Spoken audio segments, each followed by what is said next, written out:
Om Namo Bhagavate Vasudevaya. Om Namo Bhagavate Vasudevaya. Om Namo Bhagavate Vasudevaya. Om Ajnanatimirandasya Jnananjana Shalakaya Chakshurunmilitam Yena Tasmai Shri Gurave Namaha. Namo Om Vishnupadaya Krishna Prishtaya Bhutale Srimade Bhaktivedanta Swaminiti Namini Namaste Saraswati Deve Gauravani Pracharine Nirvishesha Shunyavadi Paschatya Deshatarine Jaya Shri Krishna Chaitanya Prabhu Nityananda Shri Advaita Gadadhara Shri Vasadi Gaura Bhaktavranda Hare Krishna Krishna Krishna Hare Hare Hare Rama Rama Hare Hare Hare Krishna Krishna Krishna Hare Hare Hare Rama Rama Hare Hare Hare Krishna Krishna Krishna Hare Hare Hare Rama Rama Hare Hare Mukam Karoti Vachalam Pangam Langayedagirim Yatkarpatam Ham Mande Shri Guru Dina Taranam Paramananda Madhavam Shri Chaitanya Mishra.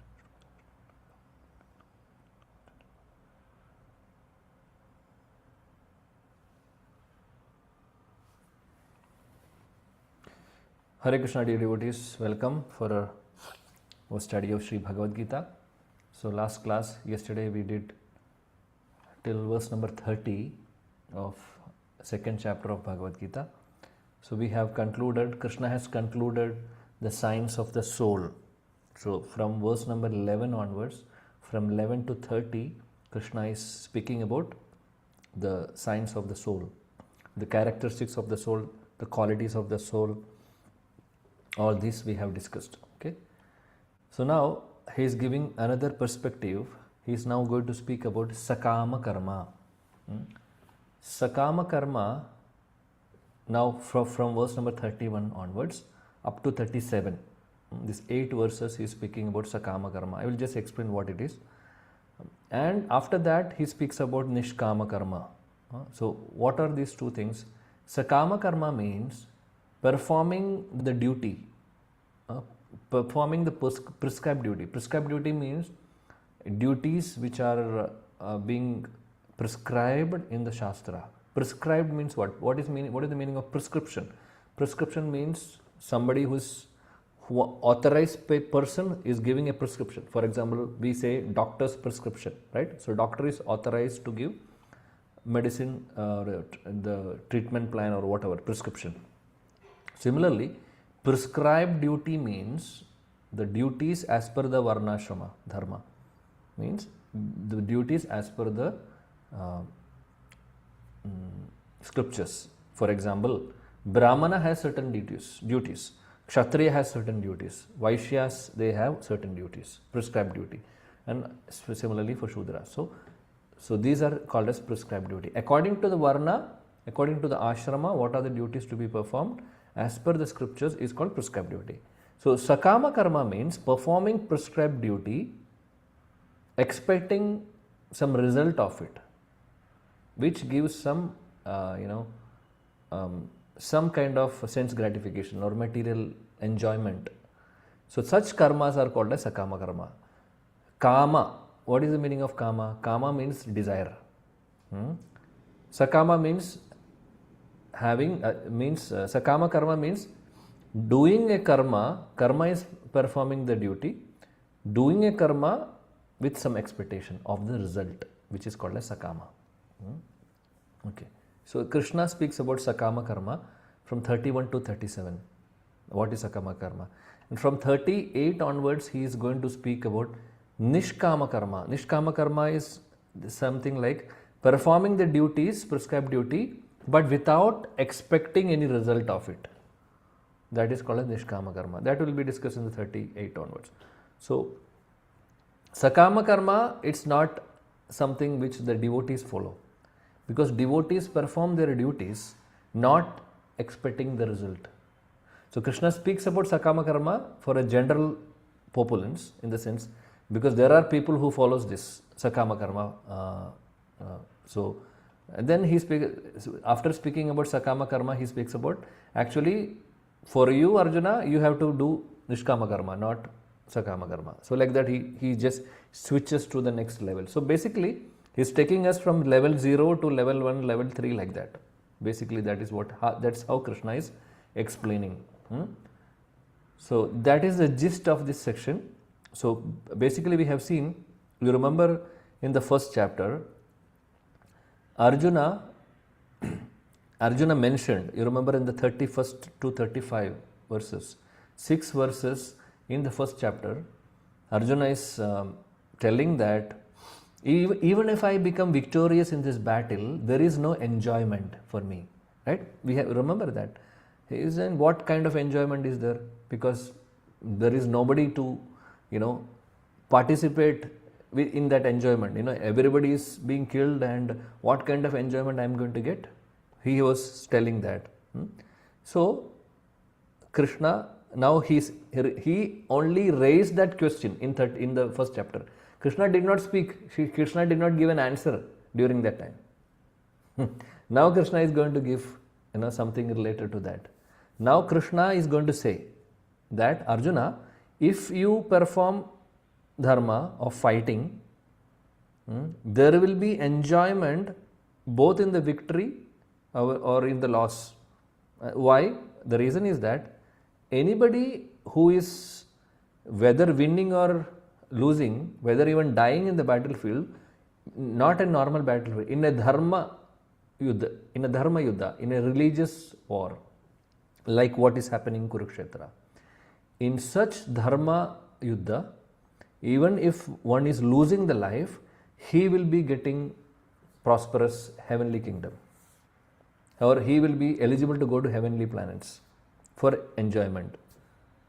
Or if we are winning the battle, definitely you are going to rule the earth. So in both the cases, whether victory, if you are victorious, you are going to get the earthly planets to rule over, you are the king. And if you are losing, you are dying in the battle, you are going to the heaven for some time for enjoyment. So in both the cases, in victory or in loss, there will be some enjoyment. Correct? This is what Krishna is saying. And also that he will say, I am just giving a gist of this section before we get into that. And he also discuss about the problems in abandoning our duty. So we have, or as per the varna and ashrama, there are some prescribed duties. And if we are abandoning such duties, what is the problem? Or what are the consequences? So that is what he is going to explain. So basically, in short, in one line, if we say, Sakama karma is also called as karma kanda. Karma kanda is also something we say in the Shastras. This is the karma kanda section of Shastra, because karma kanda means there will be some prescribed duties mentioned there, but that is being performed for some fruitive results, for getting some benefit out of it. Like that is called as karma kanda or sakama karma. That is what we are going to see now. Krishna is going to explain that. So let me just share my screen. Okay, I forgot to open this. Let me just open it. Hare Krishna.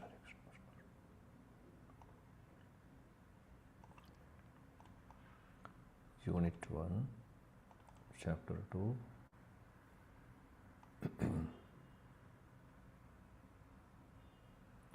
Radhe Sham, Radhe Sham, Radhe Sham, Radhe Sham.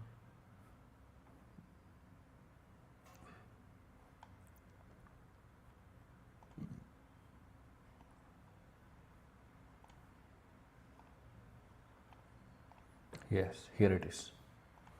So let's see, 31st verse.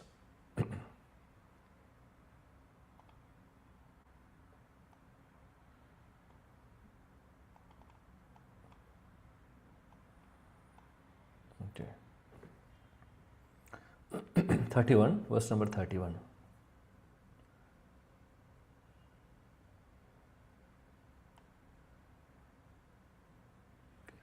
Swadharmam api chavekshya. Please. Hare Krishna.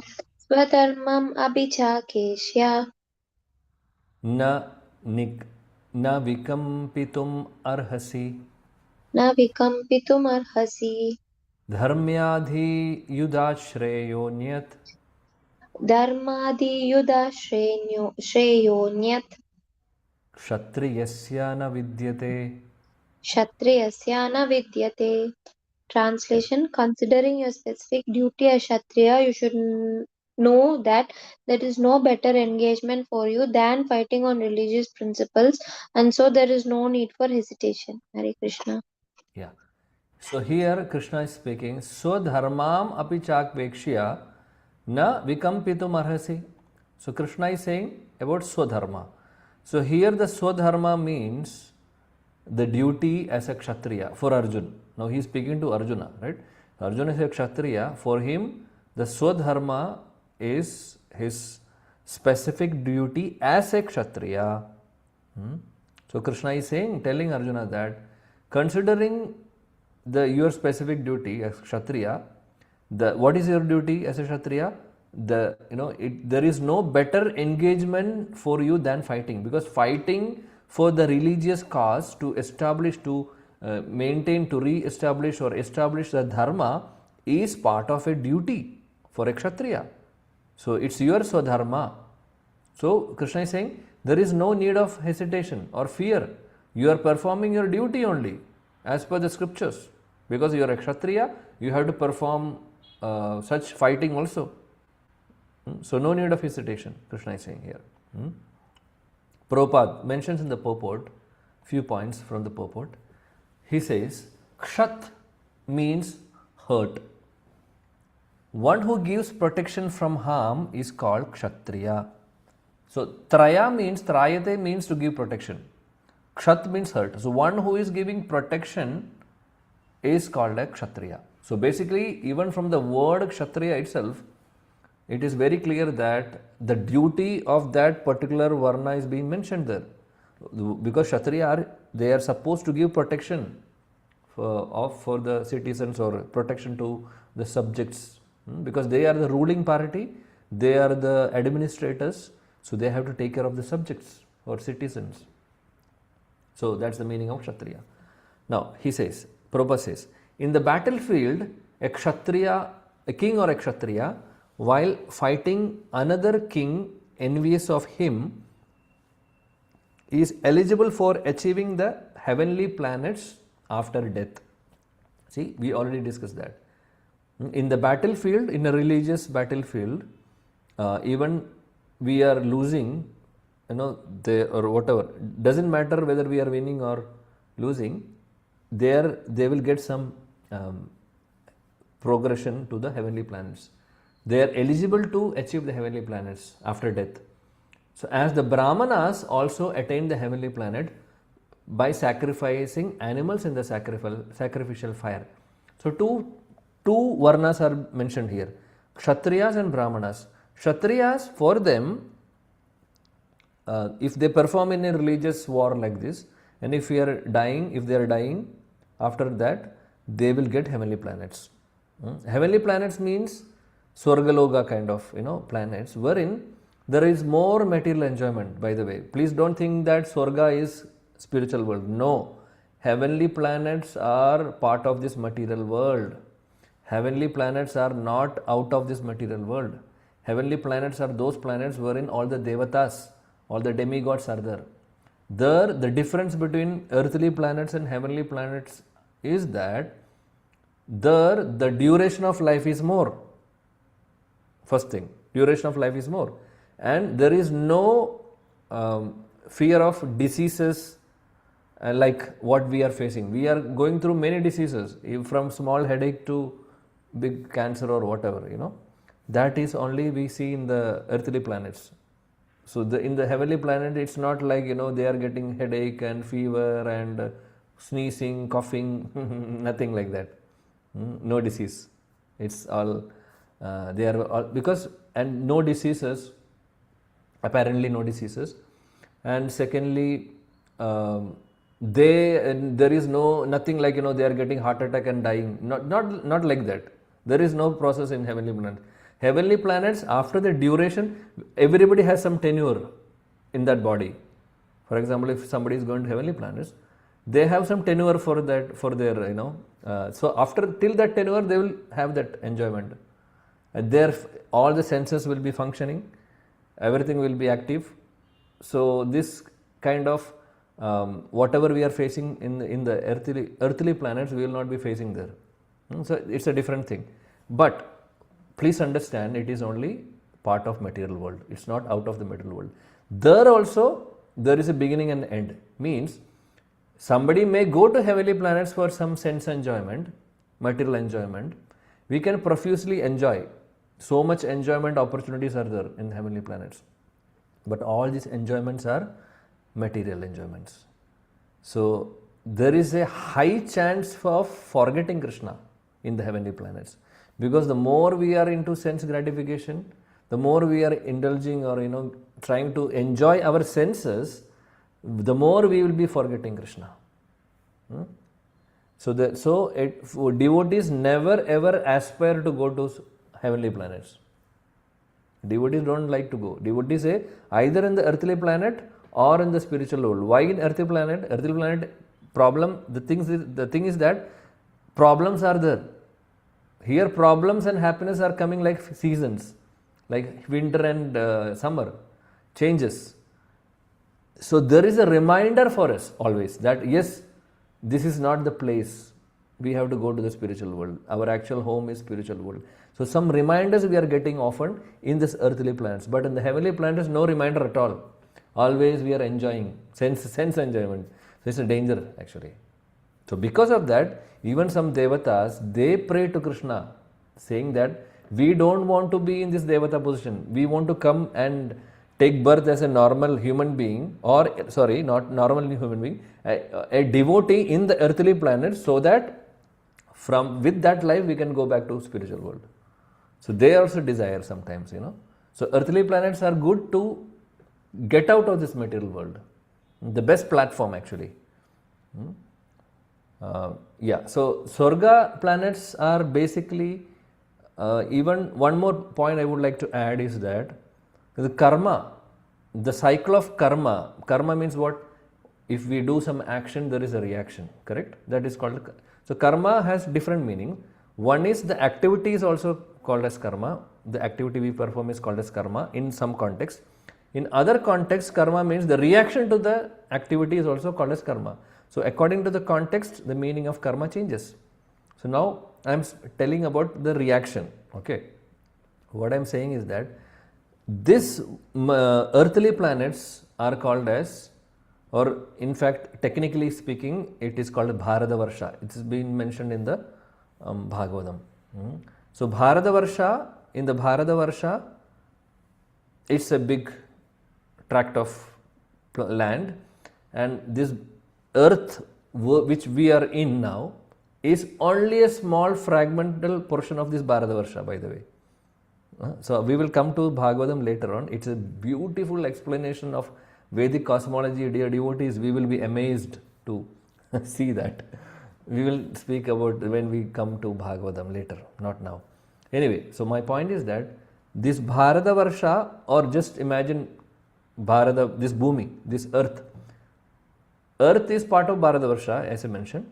Bharatavarsha is the only place there is karma prevalent. Means karma, this is karma bhumi. This is karma bhumi. Means whatever action we perform, there is a reaction. But in the Swarga planets, the karma is not like, there is some kind of karma, but it is not like we are accumulating karmas here, lifetime after lifetime. But in the Swargaloka, that accumulation is not there. If we are doing something wrong, we may get some reaction on the spot. Not that it is accumulating for lifetime like what we are experiencing in this earthly planets. So that's the difference. So basically Swargalokas are the place for enjoyment, in simple way. It's like we are going with 100,000, a credit card which is having 100,000 credit.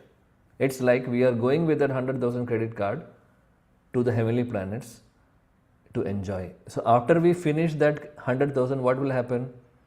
No more enjoyment. So we'll have to come back to earthly planets again. So this is what is happening. Some people do so many sacrifices, so many pious activities. Pious activities means punya karma. So like for example, if somebody is doing so much charity, giving charity. Charity means not in Krishna consciousness, giving some charity, normal charity, helping somebody or whatever. or building hospitals, doing some social activities, welfare activities and all. But there is no Krishna, there is no concept of bhakti there. For such people who are doing some philanthropic activities, they are eligible to go to the heavenly planets. They may go for some time, like it's a credit card, as I mentioned. Will go there, enjoy for some time, come back. Again, they will come back. So like that. But we should remember that devatas who are there, like Indra, Chandra, they are all principal demigods. They are principal devatas. Their positions are something different. We cannot compare somebody from earthly planet going to the heavenly planets and enjoyment. Indra, Chandra they are great personalities. They are devotees also. But even though one who is not a devotee also, he can also go to the to the heavenly planets if they have a lot of pious credits. So the pious credits or piety is not bhakti. So to go to the heavenly planets is not at all our goal of life. It is just like we are going to Switzerland or what is that other place? Alps. So there are so many places like New Zealand or any place like that with 100,000 or 200,000 dirhams or dollars or whatever. Going there, enjoying for some time. After that, credit card is over, come back. It's something like that. So that is the position of heavenly planets. So here, for Kshatriyas, if they are performing if they are participating in the religious war, if they are dying or after their death, they will get heavenly planets for sure. They will get some period in the heavenly planets for enjoyment. It's like if you are working for 50, like for example, 10 years continuously, then you are getting some time period. Go for 5 years, take rest, enjoy and come back, like that, something like that. So it's like that people, Kshatriyas, can go to the heavenly planets if they are after death, even if they are dying in the battlefield also. For Brahmanas, normal Brahmanas, not pure devotees we are talking about, normal Brahmanas do so many sacrifices, like they do fire sacrifices, yagyas, right? Yagyas, they do so many things they do. So through the yagyas and all, they will also become eligible to go to the heavenly planets for some period. After the credit over, they will come back. So Prabhupada is mentioning that kind of sacrifice. So I just made few points clear. What is the understanding of heavenly planets? And Brahmanas, to attain heavenly planets, is sacrificing animals. Means this is again, sacrificing animals is not prescribed in the Kali Yuga. Kali Yuga, sacrificing animals is not at all. It's actually been it's actually been prohibited in the Kali Yuga. In the other yugas, sacrificing animals are prescribed sometimes in the Shastras, not for anything else. So any animal being sacrificed by a proper qualified Brahmana, by proper chanting the mantras, that animal will get a human form. So otherwise, to that animal to get a human form may take many lifetimes, because the animal, there is an evolution process, evolution in the consciousness. We are not talking about Charles Darwin's evolution or anything. We are talking about evolution of consciousness. So there are 84 lakh species in this world, including human beings. So the evolution of animal, if you see, there are aquatics and animals. It's a process basically. It takes some time for them to come to the platform of human life, human form. So we all have gone through this transmigration for many lifetimes. Somehow now, by Krishna's mercy, we have got this human form. So we should maintain at least this form to practice bhakti, because if we are animals, we cannot do anything, right? So the point is that, so an animal which is sacrificed in a yagya, which is performed by a proper Brahmana, qualified Brahmana, then that animal is qualified to get a human body. So this is was being done in the previous ages, but Kali Yuga, no more animal sacrifice. It's prohibited. So for Brahmanas, if they perform animal sacrifices, they will get heavenly planets naturally. So that's scriptural points. That is why Prabhupada mentions. So for Kshatriyas, it is to go to heavenly planets, fighting in the religious battle, and for the Brahmanas, it is sacrifices. Now Prabhupada mentions here, therefore, killing on the battlefield on religious principles and killing animals in the sacrificial fire are not at all considered to be acts of violence. See, because it is as per the scriptural injunctions done by a qualified Brahmana, then even the animal sacrifice is actually, that animal is getting benefited. Instead of going through the cycle of evolution of consciousness, the animal is directly getting a human body. See? So it is not only that, sacrificing the animal is not for eating. It's not for eating basically. So these are some scriptural injunctions, scriptural, duties, or whatever mentioned for the Brahmanas to perform sacrifices and all. Because these are, that's what Prabhupada here mentions. Because everyone is benefited by religious principles. Because there is religious principles involved in both the cases. So Prabhupada says, see, just whatever I mentioned now, it's from Prabhupada's purport only. Animal sacrifice gets a human life, see, immediately without undergoing the gradual evolutionary process from one form to another. And so see, this is what I already explained. They are getting immediately human body. So who is getting benefited? The animal is getting benefited basically. And similarly for the Kshatriyas killed on the battlefield also attain heavenly planets, as do the Brahmanas who attain them by offering sacrifice. So this is what we should understand. We already discussed. Now Prabhupada mentions about two Swadharmas. There are two Swadharmas, specific duties. So what are the two Swadharma? We will see. One Swadharma is what Krishna is saying in this verse. Swadharma mapi chavekshya, means as a Kshatriya, what is the duty of a Kshatriya is what is one Swadharma. Okay. So Prabhupada says, as long as one is not liberated, one has to perform the duties of his particular body in accordance with the religious principles in order to achieve liberation. So this is the first Swadharma which Krishna mentions in the verse. Means one who has to perform the duty of his particular body, means according to the varna he is in. Like if he is a Kshatriya, if he is a Brahmana, there will be some duty as per the scriptures. That is Swadharma, one kind of Swadharma. When one is liberated, one Swadharma, specific duty, becomes spiritual, and that is not material bodily concept. So Prabhupada mentioned that once he is getting liberated from this material world, that Swadharma will change, because then there is no more Kshatriya, Brahmana, no concept like that. See, that is only in this material world.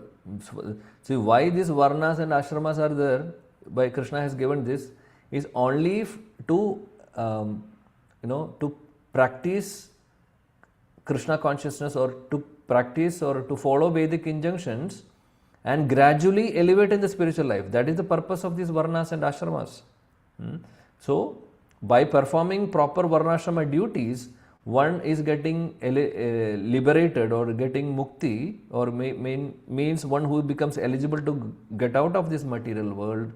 Then his Swadharma, while he was in this world, could be Kshatriya or Brahmana or whatever, that duties will change, because he is going to get a spiritual body.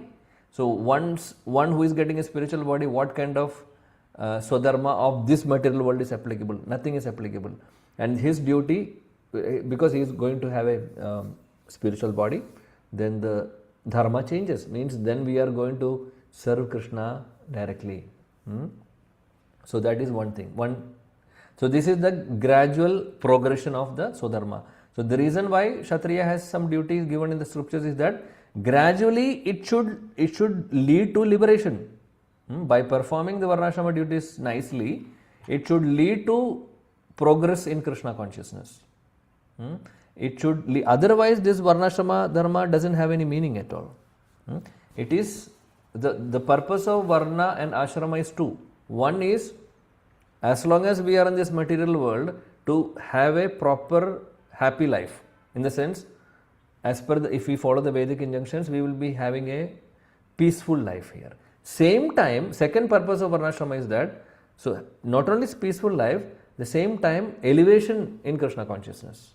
That is the main purpose of Varnashrama Dharma. And if it is not leading to the progress in bhakti, then that Varnashrama Dharma is not proper. We can say, we cannot call that as Varnashrama Dharma or scriptural and what is a Vedic injunctions or Vedic principle, Vedic religious principle. We cannot call it like that. So it should be leading to bhakti ultimately. That is the purpose. So Krishna is saying here, Prabhupada is mentioning here that about two Swadharma. So one Swadharma is what we already mentioned, the duties. As long as we are in this world, there is, as per our Varna, we have some duty to perform. As per the scriptures, that is one Swadharma. Second Swadharma, it's not mentioned here. Second Swadharma is the spiritual duties. Of course, once that person becomes eligible to go to spiritual world, he will be doing duty according to the spirit, with the spiritual body. That's a different dharma, because as a servant of Krishna, will be serving him. So that's the second Swadharma basically. And the second Swadharma we can also perform even with this material body. How? By practicing bhakti. So when we practice bhakti, when we do bhakti, we are all Krishna's part and parcel, we know. We are all amshas of Krishna. So our actual duty or dharma, paro dharma. So Bhagavatam says, Savai pumsa paro dharma yado bhakti radokshaje. Means Bhagavatam says the paro dharma means the topmost dharma for all living entities is to do bhakti. Yado bhaktir adokshaje. Adokshajan is Krishna. So the topmost occupational duty or topmost dharma for each and every human being is to perform bhakti towards whom? Adokshaj, who is Krishna. So that is the Swadharma, actual paro dharma we can say.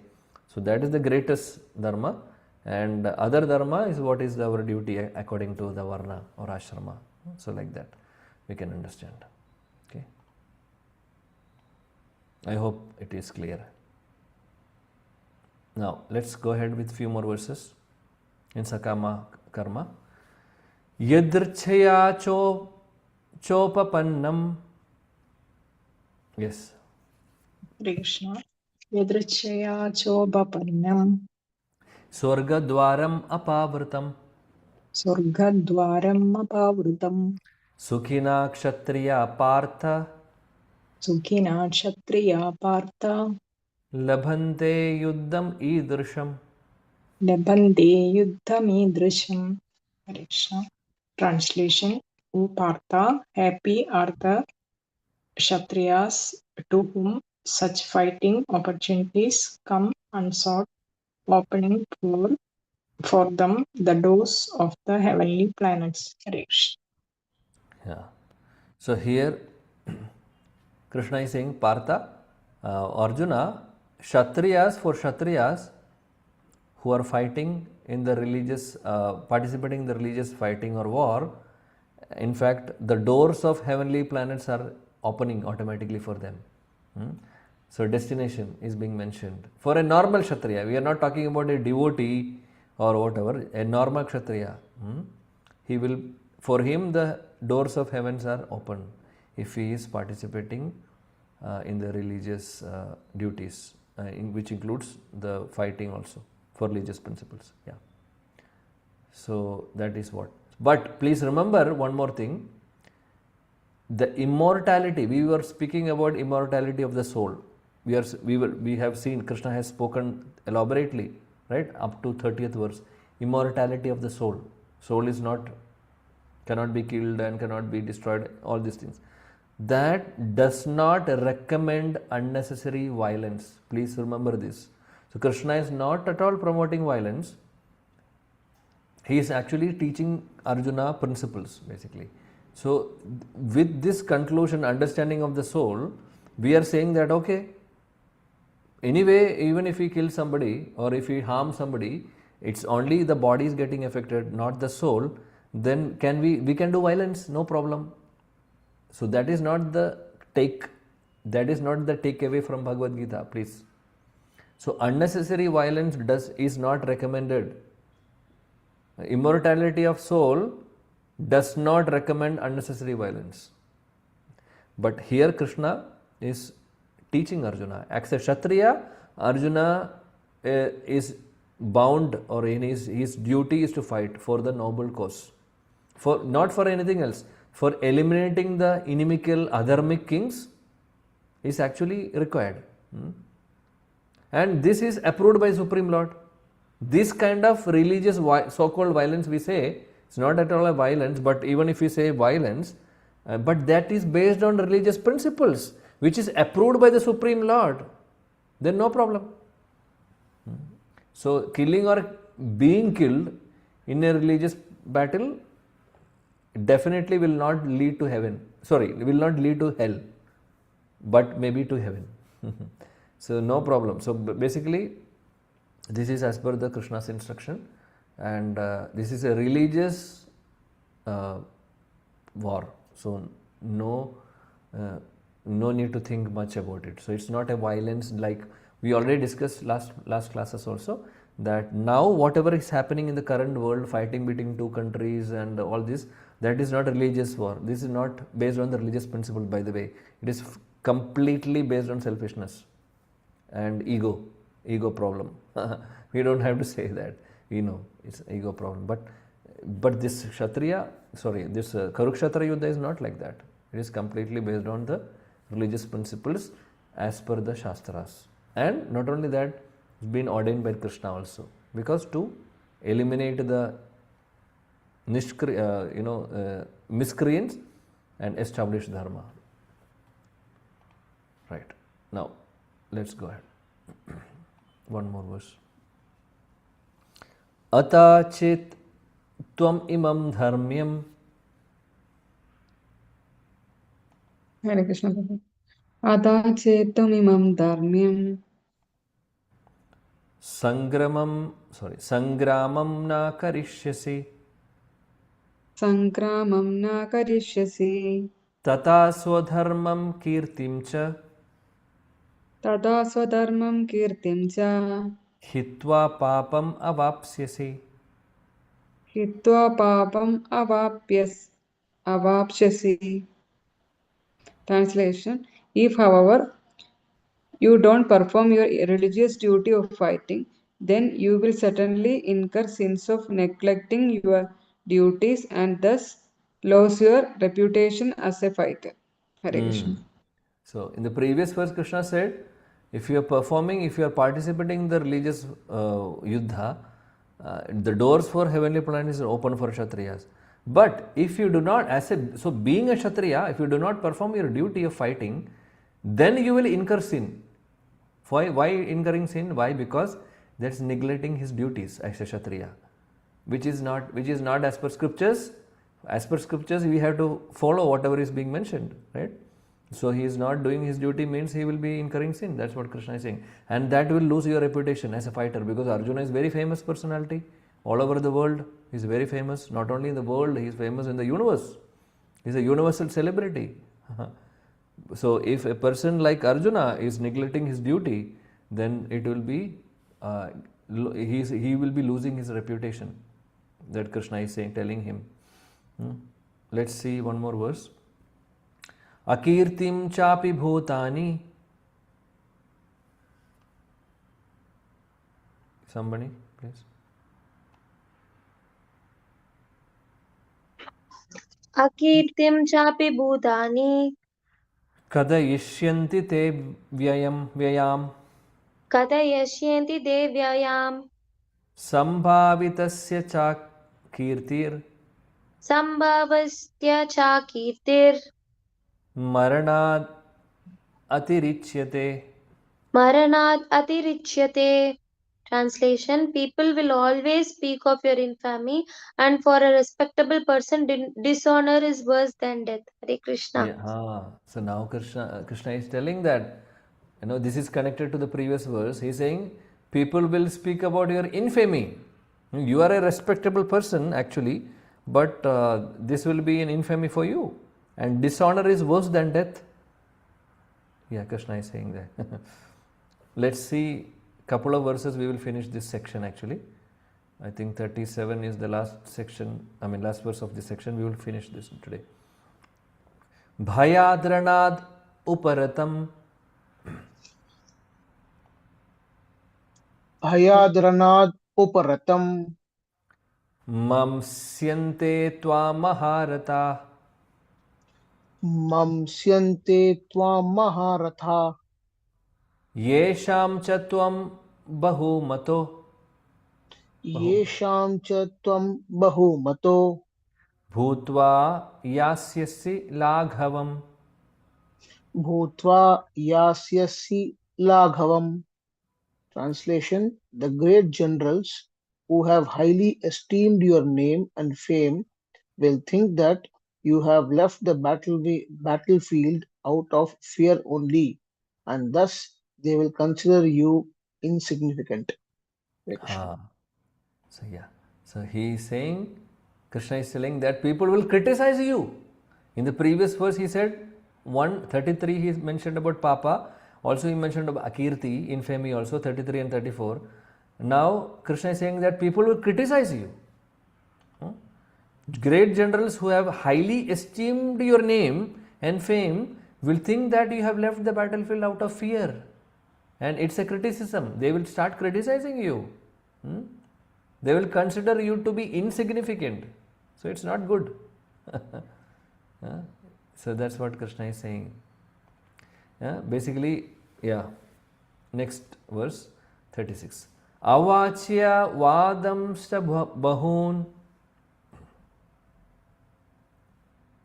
Krishna Prabhu. Avascha vadams cha bahun Vadishyanti tavahita.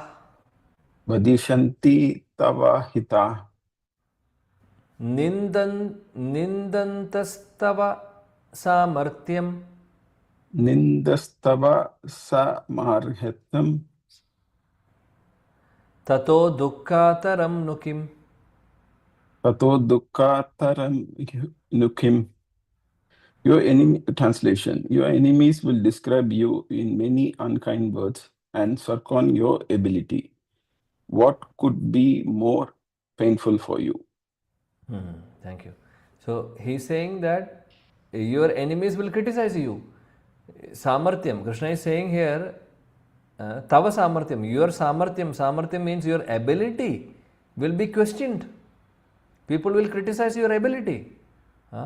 Your enemies will speak many unkind words about you, and they will criticize your ability. And what could be more painful? What could be more dukkakaram for you? More painful than this? So basically Krishna is saying here that warriors like Duryodhana, Karna, right, all of them will never think that Arjuna had left the battlefield out of compassion. See, Arjuna is having compassion in his heart for his relatives, right? That is why he is not ready to fight. But Duryodhana and Karna and all of them, they will not consider Arjuna, oh, Arjuna left the battlefield because of compassion. No. They will never think like that. They will only think that he left the battlefield out of fear. Right? That is why Krishna is saying, the people, enemies will start thinking like that. So please don't do this. It's not good for you. That is why what Krishna is saying. So last verse for today. Hato va prapsyasi swargam.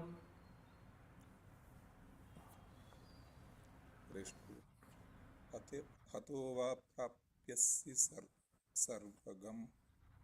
Jitva va bokshyase mahim. Jitva va bokshase mahim. Tasmat uttishta kaunteya. Tasmat uttista kaundeya. Yuddhaya krita nishchayah. Yuddhaya krita nishchayah. Translation. O son of Kunti, either you will be killed on the battlefield and attain the heavenly planets, or you will conquer and enjoy the earthly kingdom. Therefore, with determination and fight. Hare Krishna. Your voice was very feeble. No problem, Prabhu. Anyway, it was little bit. Not we were able to hear only little, but no problem. We could hear little. No issues. So I will repeat the translation. O son of Kunti, either you will be killed on the battlefield and attain the heavenly planets, or you will conquer. So we already discussed about attaining the heavenly planets. So Krishna is saying either you will be killed and you will get heaven, or you will conquer, or you will win, and you will enjoy the earthly kingdom. So don't think much about anything now. Get up with determination and fight. So here see, Krishna is speaking about some fruity results. Means Krishna is telling that Arjuna, even if you are dying in the battlefield, you will get heaven, or if you win the battle, you will get earthly kingdom. So Krishna is basically speaking about sakama karma here. It is not that Krishna is promoting, promoting him to do only sakama karma. Oh, you expect heaven and do fighting, or or if you win, you will get earthly planet. Not in that way. Krishna is giving so many options to Arjuna basically. He's offering different, he's giving different options. This is one of the options. So because if Arjuna is thinking that like, okay, I will not fight, maybe I will get some sin. So Krishna is clarifying that, because he had a question in the first chapter. He had a doubt, or he had a reason that I will not fight because I may get sin. So Krishna is clarifying here, saying that you will never get sin. Forget about the sin, because you are doing a duty. But if you don't do your duty, you will get a sin, he said. And then he said, as a sakama point, he said, if you fight, if you die also, you will get heaven. If you win, you will get earthly planet. You will be ruling the kingdom. So in both the cases, there is enjoyment for you. So you can fight. Why you are hesitating to fight? So Krishna is trying to give different options. Not that Krishna is telling that expecting this result and fight. Krishna will change the gear now. This is only some section, right? In the next section, Krishna will change the gear. Now he will tell little more deeper things. So basically, Krishna is leading Arjuna for bhakti only, but in front of Arjuna, he is giving different options. That's all. So for we also will understand what are these things. So there are two.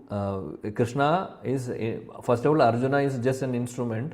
Arjuna is a pure devotee, and we are being taught through Arjuna. So Krishna is giving different options in front of us, and finally Krishna will say, out of this all options, my prescription is this. Whatever he is going to tell later, that is what I prefer you to do. You should follow this. Then finally he will say, now it's your choice. You can do whatever is required. So it's like that. He is giving so many options, and he will tell what is my recommendation. Krishna will tell. Finally he will tell, it is your choice. You can choose anything. I told my choice, but it's up to you. So that free will Krishna is giving. In the end also, in the 18th chapter, Krishna is telling Arjuna, whatever I want to tell you, I have already told. Now it's your choice. So like that. So now here we are seeing he is giving different options. So sakama karma is not our goal, by the way, but he is giving some option. That's all. Okay. Thank you. So that's all for today. Krishna willing, we will continue tomorrow. Not tomorrow. Tomorrow we will have celebration, Narasimha Chaturdashi. So we will have some special